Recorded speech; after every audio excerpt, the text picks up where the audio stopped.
Dougie's my big brother, so we were talking and he was like, yeah, just come out, I want you to just come out and say hey to the crowd kind of thing. I'm like, all right, that'll be cool. A quick little 5 minutes, say what's up.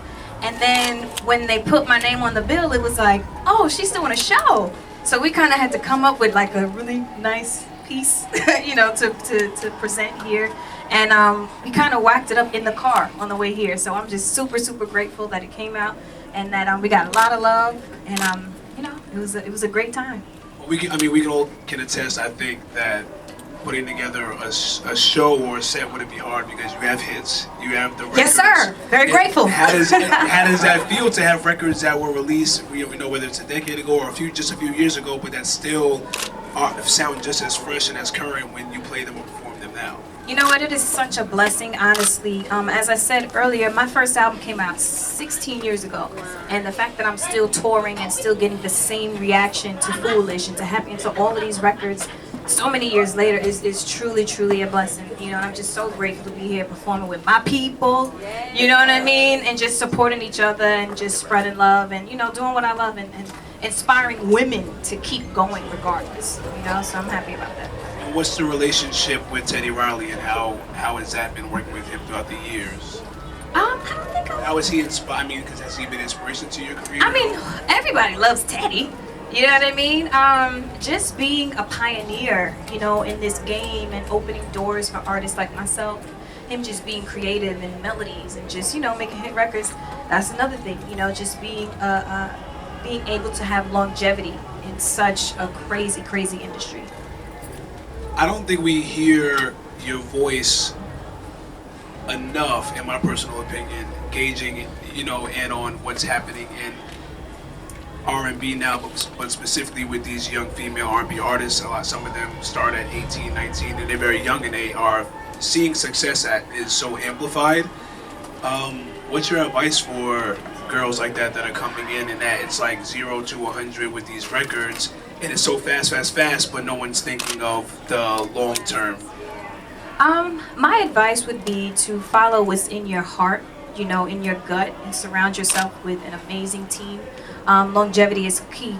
It's great to have a hot record or a hit record, but it's different to have classics.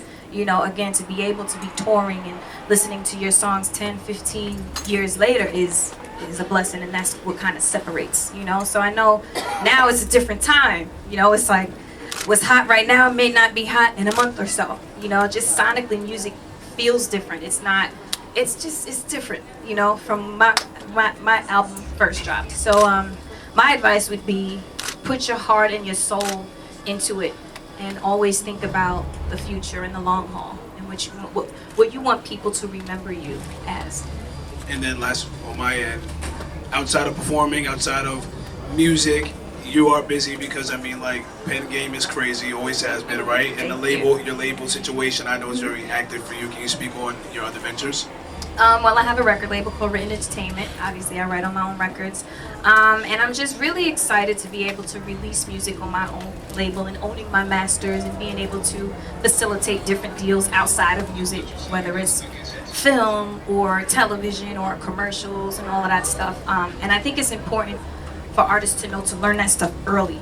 Don't put all your eggs in one basket when it comes to this music game, because you're never going to succeed with just one lane. I have a film coming out later this year called Stuck that I executive produced. And everyone better watch. Yeah, hopefully. I think it's dropping in August. Oh, thanks, Momager. August 24th.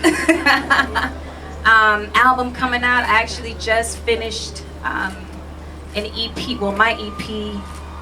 I want to say last week. Been in Atlanta recording, and I'm so excited about the new music. I play it in the car service every time I'm in the car. I'm like, plug my thing in. So I'm just really, really excited about the new music. We're going to be shooting new visuals. I'm touring, so I'm in a good space. That's awesome. That's awesome. I'm going to open up for a few questions. We will start right here in the center. Hey. Hey. I just want to ask you a question. You know that you have your own label, but you never feel pressure to still go back to a major label to push out more finances for any new project? I do think about it, and it's funny because I'm having a huge meeting tomorrow with two very powerful people in music. And I think the key is becoming a partner as opposed to being an artist signed to a major. You know, for me, I'm in the game. You know, I'm not trying to be nobody's artist, so it's more of a partnership and how we can make money together. You know what I mean? As an artist, what do you see yourself in the next 5 years? The next 5 years, God willing, married, a couple of babies, still doing music, still being able to perform and writing music, and you know, being behind the scenes, producing, executive producing films, you know, and being healthy.